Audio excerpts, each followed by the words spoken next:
What's the real reason for the Dursleys' dislike of Harry? How is Hogwarts hiding a history of slavery? And why did Hermione's life-changing sacrifice go unnoticed? Hi, I'm Joy. Wands ready? Good, because we're going back to Hogwarts for some answers.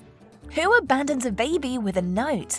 There's a lot going on at Hogwarts that's just plain weird, and we don't just mean a lack of technology. The Harry Potter franchise is filled with moments that seem awesome when you're a kid, but with adult hindsight are just plain mind-boggling. And it starts from the very first moment that we meet the boy who lived. When we were first introduced to the wizarding world, Harry Potter was just a year old, with a big ol' lightning-shaped cut on his forehead following his parents' murders. But why did Albus Dumbledore explain the injured baby and the horrible news that led to his arrival at the Dursleys with just a note? As much as we love the Hogwarts headmaster, we have to admit that the way he introduced Harry to his aunt and uncle was just downright lame. Someone should have shown him the Dumbledore bell. There are two arguments for Dumbledore's shocking behaviour. The fact that Harry had to go to the Dursleys at all is because, as we learn much later in the series, the young wizard had to stay with blood relatives for protection against Voldemort. But this doesn't explain Dumbledore's medieval abandonment of a baby with a note. To explain that, some fans have suggested that had Albus spoken to the Dursleys in person, they may have refused to take Harry in at all. And though the Dursleys made Harry's life a literal hell, we can't imagine them being heartless enough to turn away an orphaned baby. Sadly, until JK Rowling explains Dumbledore's less than enviable delivery skills, we'll just have to chalk it down to a plot device that set the stage for the epic drama with the Dursleys. The truth behind the Dursleys' dislike. We might be muggles, but we do have one magical skill: hindsight. Throughout Harry's time at Hogwarts, his happiness is interrupted by the arrival of the holidays, and by the need to return to the Dursleys. Whether it's locking him in a cupboard, withholding food, or subjecting him to lectures about how unsavory his kind are, we can all agree that the Dursleys treated Harry like dirt. But what if it wasn't their fault? Now, before you mention the hundreds of times that we, like Harry, hoped the Dursleys would disappear, we have one word for you: Horcrux. As any Potterhead knows, when the Golden Trio are tasked with the mission of destroying Voldemort's Horcruxes, being near to these magical objects makes the young Dream Team a little cranky, and eventually downright nasty. But we also know that Harry himself was an accidental Horcrux, so what if the reason the Dursleys were so mean to him was because they'd actually just been exposed to bad magic for over a decade? While this theory seems to explain away Harry's horrible childhood, some die-hard fans argue that Horcrux Harry couldn't have the same effect on people as a locket or diary because he was a living boy, and because he was made into a Horcrux accidentally without any of the necessary spells and incantations. Thankfully, we finally have an answer for this mystery courtesy of JK Rowling herself. In 2015, the author opened up about the Dursleys. She described them as reactionary, prejudiced, narrow-minded, ignorant, and bigoted. Most of my least favourite things. Not only that, but according to Rowling, Petunia only took in Harry because she felt she had no choice. And this, according to the writer, was why she was horrid. She spent the rest of Harry's childhood punishing him for her choice to take him in. So there you have it. The Dursleys were just bad people with no black magic in sight to affect their already awful behaviour. A major problem with the Marauders map. In Harry's third year of Hogwarts, he's initiated into the Weasley twins' sneaky world through the gift of a lifetime, the Marauders map. As Fred and George explained to Harry, they no longer need the map, having worked out its secrets. However, we're more concerned about what they didn't tell Harry. Hang on. This is Hogwarts. And that... no. Is that really Dumbledore? In his study. Pacing. Does that a lot. In a world without technology, the map is a pretty epic tracking app, showing the whereabouts of everyone in the Hogwarts grounds in real time.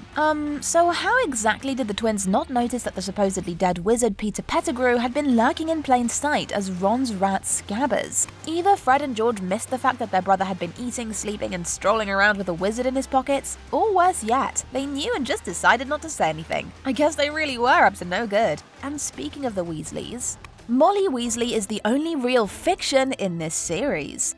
The Slytherins were only half right when they came up with their chant of Weasley is our king. They should have said Molly Weasley is our queen. The Weasleys are a larger-than-life clan of 9 that also happen to be the very definition of a loving family. Despite a set of mayhem-loving twins, a daughter who was possessed by an evil wizard, an overachiever who was estranged from the family, Percy, and a depressingly low bank balance, the Weasleys are still nothing short of wonderful. And the reason for the family's sunny outlook and warm fuzzy feelings is Molly, who really should be sainted. And what's more, she managed to be a literal saint despite a muggle-obsessed husband and a society that frowned on her poverty. Seriously, how this woman managed not to lose her head amid the chaos of raising just Fred and George will forever be one of life's unexplained mysteries. But best of all is that behind her sweet exterior, Molly is a badass warrior, and we love it.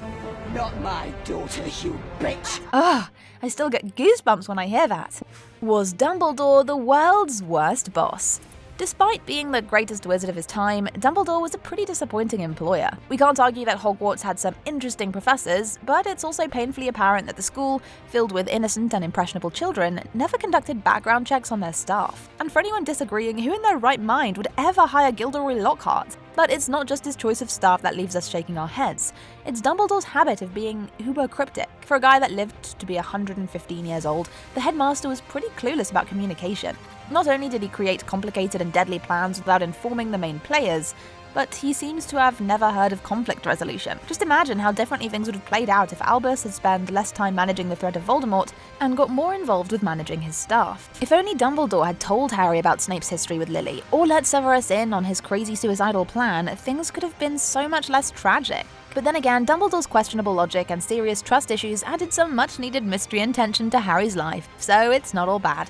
Is the magical world really okay with slavery and torture? With basilisks and three-headed dogs hidden in the building, Hogwarts is certainly an unorthodox school. And it's not just because of the dangers hidden within the walls or the unpaid house elves keeping the castle running from behind the scenes. Surprisingly, it seems that the inhabitants of the magical world are low-key accepting of torture and abuse. Despite its name, the Forbidden Forest is used for detentions, because who wouldn't want a bunch of kids stumbling across dark wizards, giant spiders, or flying cars that have gone wild? But that's still better than a wizarding prison that executes prisoners by removing their souls. Or what about a bunch of adult witches sending a 14-year-old Hermione hate mail after the young witch features in Rita Skeeter's gossip column? There's also the entire existence of Dolores Umbridge to consider, and her love of dishing out dangerous and twisted punishments.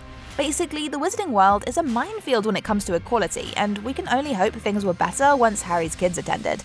Hermione was the real hero in this story. As a third of the Golden Trio, the young witch was instrumental in Harry's success against Voldemort. Though all three teens had to give up the comforts of a magical adolescence to destroy the Horcruxes, Hermione was the only one to sacrifice everything, literally, for the cause. Amid the unbelievable events that played out in the magical world, Hermione literally erased herself from her Muggle parents' memories in order to protect them. Not only did this effectively make her an orphan with no home and no history, but she never got to share her magical achievements with her parents. Hermione's decision to use a memory charm on her parents is undoubtedly one of the saddest moments in the books and films, especially if we consider that we never found out what happened after the dust settled. Despite seeing her children, we never learn if she reconnected with her parents. Thankfully for these and other plot holes, there's always Pottermore. Just after the final book in the series was published in 2007, JK Rowling conducted an interview in which she explained the fate of Hermione's parents. According to the author, Hermione actually did get her happy ending. Immediately after the Second Wizarding War ended, she restored her parents' memories, and they all lived happily ever after. Was McGonagall a crazy cat lady?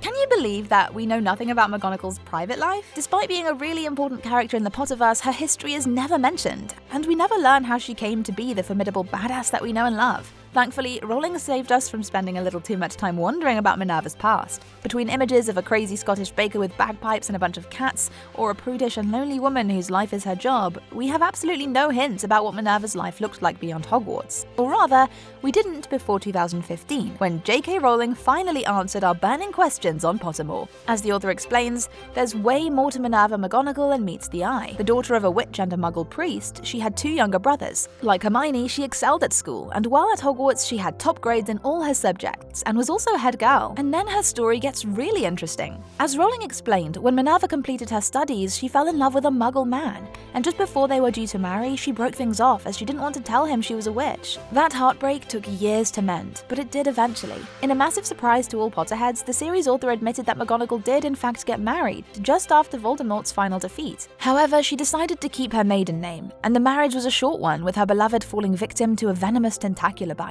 With such a depressing story, it's no wonder we never learned any of this in the books. Poor McGonagall. Have you noticed any surprising details about the magical world that you didn't notice as a kid? Let us know in the comments below. And until next time, stay awesome!